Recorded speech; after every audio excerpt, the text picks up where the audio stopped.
In this video, I'm going to be making a Lord Baltimore cake. This recipe is from the Margaret McBride Encyclopedia of Cooking. This was given to me from my son and daughter-in-law. The copyright is 1959, so this is a recipe from 1959. So there are cake ingredients, and then there's fillings that will go inside the cake. So there's going to be more ingredients than this.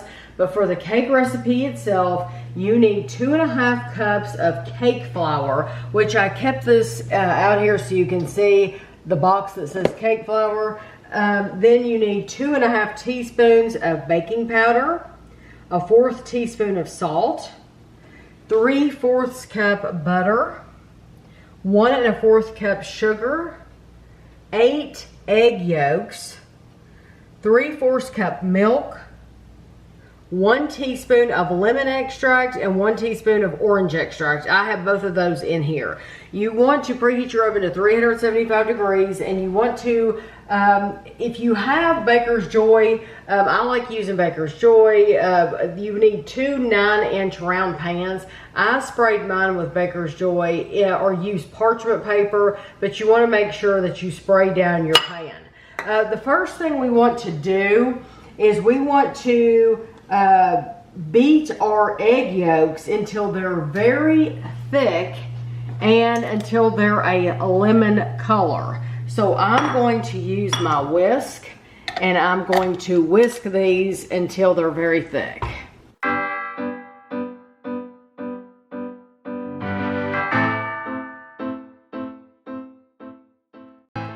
So this looks pretty thick to me, and it's a lemon color.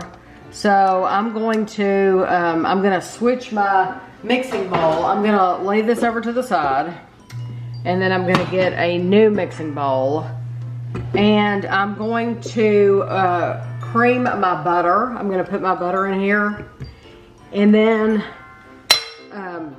once my butter is creamed, I'm gonna add the sugar gradually. Also, while this is creaming, I'm gonna go ahead and add my dry ingredients together here. And I'm going to just use a whisk and whisk these a little bit, make sure that they're combined while my butter is getting creamy.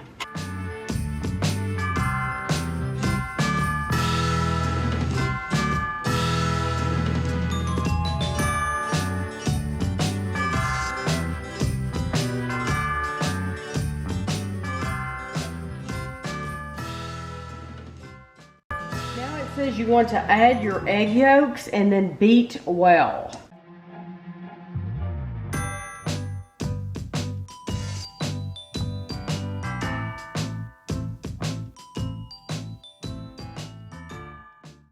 Now we're going to add, we have our milk and our flavorings and our flour mixture. We're going to alternate those until we've used all of them. So I'm gonna start with the flour mixture first. I'm gonna put this in here, let it get mixed in, and then I'll add my milk and flavorings, but then I'll alternate until we've used them completely.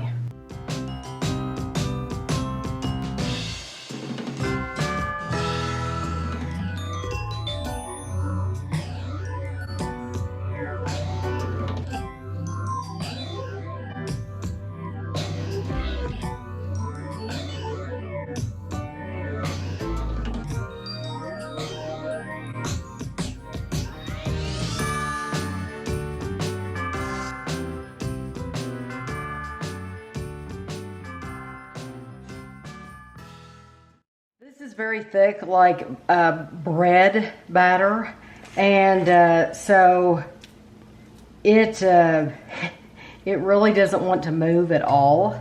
And so I'm going to use my spatula to move it around my pan. And I can see why they really put an emphasis on greasing it, because I can see where this would really stick if you didn't. So I'm going to try to get this as even as I can, like this. And I'm gonna try to try to get it even, somewhat even. So, you know, usually you can tap them in place. This, not this time. Yeah, you're not going to be able to tap this in place. But the directions say to bake this at 375, and we're going to go for 25 minutes.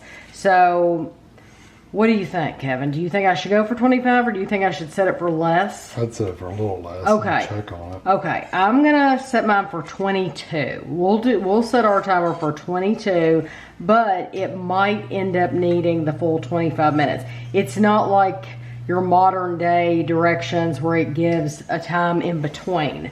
So I don't want to go too far. I don't want to bake it too long, but then I don't want to bake it enough either. So we'll go for 22 and I'll check it. But then when it comes out, I'll let you know the total time that it took. But this is about, almost about as even as it's going to get, just because it's very thick. I'm glad I set my timer for 22 minutes. I think if I had left on for the whole 25, they may have been a little scorched, but they look good. You could tell it was a thick batter, but I'm going to let them cool completely before we move on to the next step. We are ready to make the Lord Baltimore filling and frosting is what they're calling it. So you need 1.5 cups of sugar, a half teaspoon of cream of tartar, and I left that out just to show you because cream of tartar isn't used that often, and if you don't know what you're looking for, usually it's this little mini container. A dash of salt, so I just put some salt in there. You need a half a cup of hot water, and I got that out of the sink. Our water in the sink gets really, really hot, so that's right out of the sink. 3 egg whites, which are hard to see. Half a teaspoon of vanilla. 2 teaspoons of lemon juice, and this is one of those lemons that you get in the produce section. It's shaped like a lemon. That's a little plastic squeeze thing. Yeah, that's the lemon juice we're using. You need a half a cup of macaroon crumbs. So, you know, in our area, you can't find these macaroons right at this time of year unless you go to the bakery. So I saw them at Publix Bakery. These are actually from the Fresh Market Bakery, and I just crumbled up some, and this is, you really just need like 3.5. I used 4, but 3.5 is the perfect size macaroons. Then you need 12, we're using maraschino cherries. So you can use candied cherries or maraschino cherries. You need to have about 12 of these chopped. It'll be about 1/4 cup chopped. You need half a cup of chopped almonds, which I bought almond slices because that's what we have, and they're gonna be fine. And you need a 1/4 cup of chopped pecans, which I have here, but then you're also gonna need some pecan halves too if you want to decorate the outside. I bought an 8-ounce bag because it doesn't specifically say how many you're gonna put on top of your cake. So the first thing you want to do is you want to blend your sugar, cream of tartar, salt, and hot water in a pan. So I'll show you that real quick first.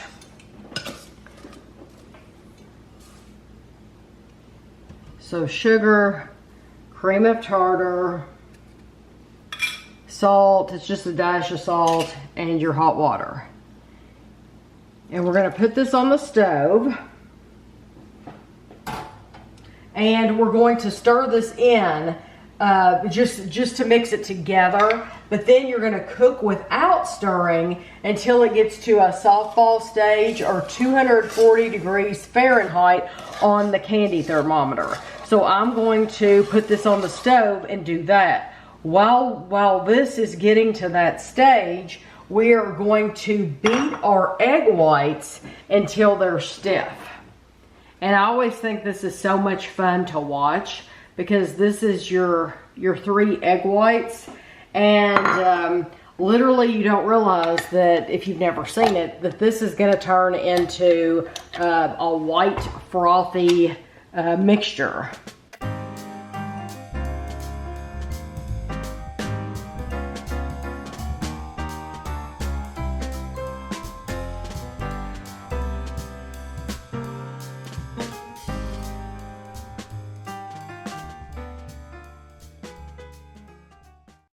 We have 20 degrees to go. We have our candy thermometer set up, and you don't want to stir this at all. So what we're gonna do when this gets to 240 degrees, which is the softball stage, we're going to add this very slowly to our whipped egg whites.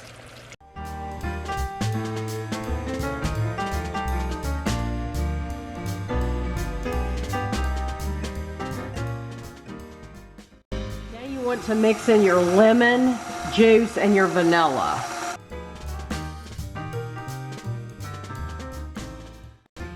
I'm gonna take, I have a half cup here. I want a cup and a half. So I'm gonna put it in a bowl.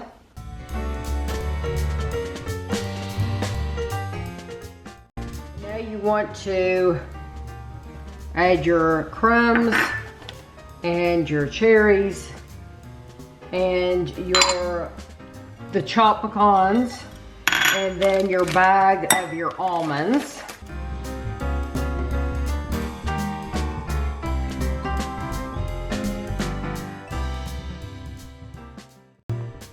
So these are pretty flat cakes, and they have completely cooled. So I'm gonna put the bottom on. And then this is, like I said, this is the filling. So all this is gonna go in the center, and we're gonna spread it out.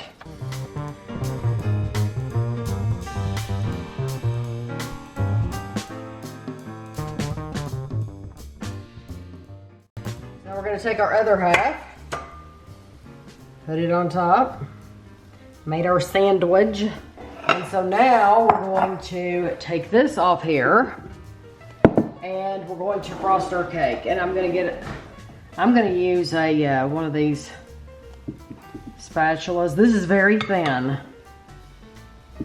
and if I had thought about it, I would have put parchment paper underneath this so that it would keep my plate clean and then pull it out at the end, but I did not think of that.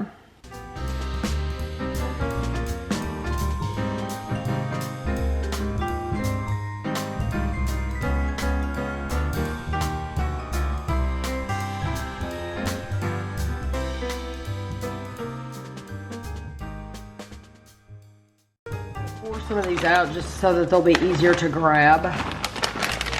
And like I said, this is a 2-cup bag. I have no idea how many I'm gonna need.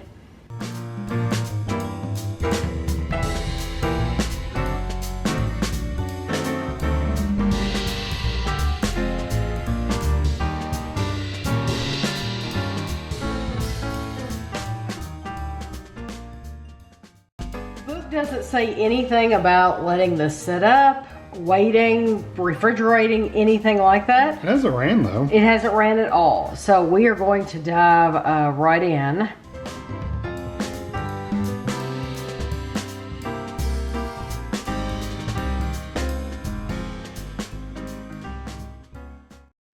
Baltimore cake name isn't explicitly linked to any individual Lord Baltimore. Rather, it likely evolved from the popular Lady Baltimore cake.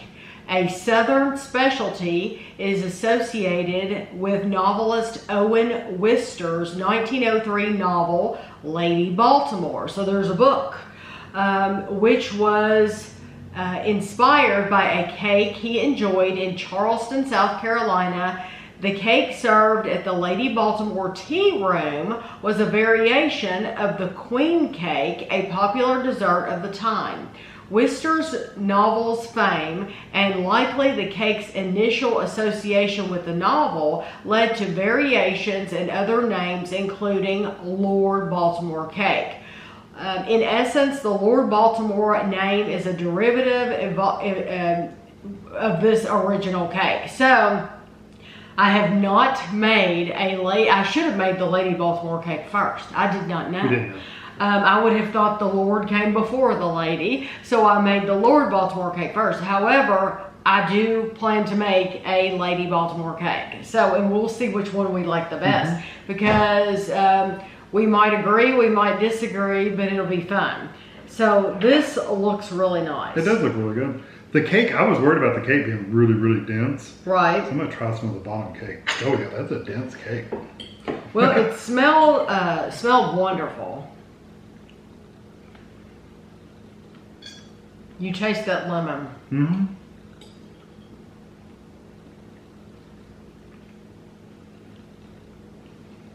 The cake is a bit like dry and crumbly. Mm-hmm. It's and very, very dense. So I personally wish the cake had a little bit more moisture in it, but it is a very dry, crumbly cake. Mm-hmm.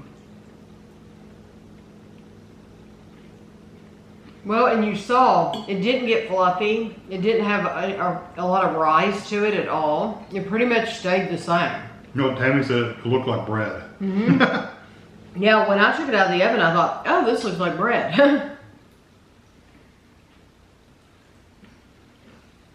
I like how the cinder layer has turned just slightly pink from the cherries. Mm-hmm. I like the flavors a lot. I really do. I do too. My only complaint, honestly, is that the cake is just so dense. Mm-hmm. I think the pecans on top, the decoration was optional. It's gonna look pretty without the pecans, but I do think the pecans add to the texture as well. Mm-hmm. So not only are they pretty on top, but they're giving it that extra crunch that you wouldn't have had. Did you try just some of this topping? Mm-hmm. Just now. Oh yeah, it's almost like a marshmallow cream. That's how thick it is.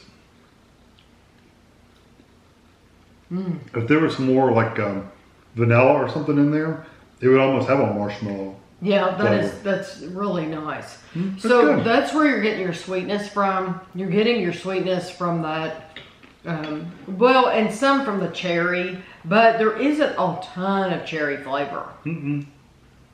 Or think about how much coconut you put in there.